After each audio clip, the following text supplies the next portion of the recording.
बिहार में आधी आबादी को त्रिस्तरीय पंचायतों में 50% आरक्षण, लड़कियों के लिए साइकिल योजना, मैट्रिक, इंटर और स्नातक में प्रथम श्रेणी लाने वाली बेटियों के लिए नीतीश ने कई सारी योजनाएं चला रखी हैं। लेकिन अगर हम राजनीतिक विषाद की जदयू की बात करें तो पूरे जदयू में मात्र एक महिला सांसद का होना कहीं ना कहीं नीतीश कुमार के नियत पर सवाल तो उठा ही देता है।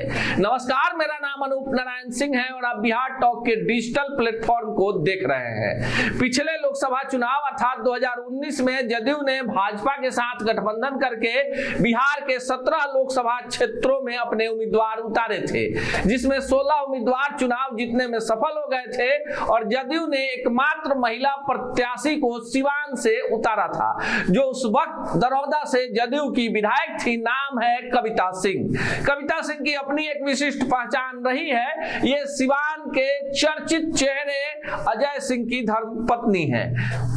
कविता सिंह से पहले उनकी सास जगमातो देवी पुत्र अजय सिंह के वर्चस्व के कारण पहले रघुनाथपुर और फिर बाद में दरौदा से विधायक बनी। उनके निधन के बाद खाली हुए इस सीट से अजय सिंह की पत्नी कविता सिंह चुनाव जीत गई। उपचुनाव हुआ और उसमें कविता सिंह चुनाव जीत गई। लेकिन जिस समय चुनाव की घोषणा होने वाली थी उस समय तक अजय सिंह की शादी नहीं हुई थी और पितृपक्ष चल रहा था। ऐसे में नीतीश कुमार के पहल के बाद कविता सिंह और अजय सिंह की शादी भादो महीने के पितृपक्ष में हुई। माना जाता है कि हिंदू धर्म में पितृपक्ष में कोई भी शुभ कार्य नहीं होता है, लेकिन जब अजय सिंह और कविता सिंह की शादी हुई तो ये उनके लिए शुभ साबित हुआ। अब मूल मुद्दे पे आते हैं कि सिवान से कविता सिंह जदयू की एकमात्र सांसद हैं और नीतीश कुमार के खेमे की काफी करीबी हैं। हालांकि कविता सिंह के बारे में कहा जाता है कि सुपर एमपी जो है वो उनके पति अजय सिंह हैं और कई कारणों से नीतीश नहीं चाहते हुए भी अजय सिंह को तवज्जो देने की स्थिति में खड़े रहते हैं। तो क्या इस बार नीतीश कुमार की पार्टी ज्यादा से ज्यादा महिलाओं पर दाव लगाएगी? तो हम आपको बता दें कि इस बार भी ऐसा कोई बड़ा चेहरा जदयू में नजर नहीं आ रहा है जिस पर जदयू दाव लगाने की तैयारी में है या जिसे लोकसभा का टिकट दिया जा सके। फिर बात घुमा फिरा कर कविता सिंह पर ही समाप्त होती नजर आ रही है और कविता सिंह को ही जदयू सिवान से अपना उम्मीदवार बनाएगी। हालांकि इसमें सबसे बड़ा पेच पूर्व सांसद शहाबुद्दीन की पत्नी हिना साहब हैं, जो राजद से टिकट चाहती हैं और पिछले लोकसभा चुनाव में यहां से कविता सिंह जो जदयू की उम्मीदवार थी, भाजपा का समर्थन था, उन्होंने राजद उम्मीदवार हिना साहब को मात दी थी।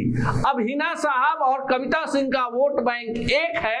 ऐसे में अब नीतीश कुमार और लालू यादव को यह फाइनल करना है कि उन्हें एक अल्पसंख्यक चेहरा चाहिए या अपने निवर्तमान महिला सांसद को टिकट देकर नीतीश कुमार अपने कार्यकर्ताओं को यह मैसेज देने का प्रयास करेंगे कि जिसकी निष्ठा पार्टी के प्रति है, पार्टी भी उसके साथ खड़ा है।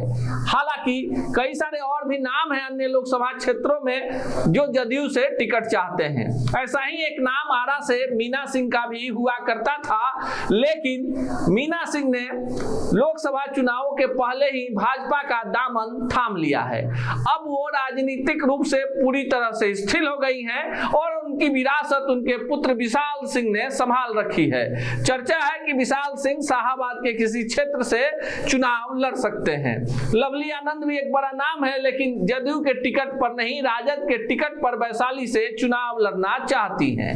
जदयू के पास वैसे तो महिला नेत्रियों की एक लंबी फहरिस्त है, लेकिन लोकसभा में जातीय गणित और तमाम महागठबंधन के दलों के समीकरण को देखते हुए कविता सिंह ही एकमात्र वो चेहरा है जिस पर नीतीश कुमार फिर से लोकसभा चुनावों में दाव लगाने की तैयारी में है।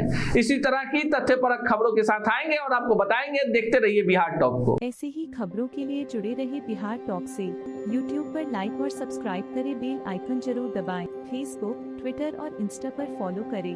धन्यवाद।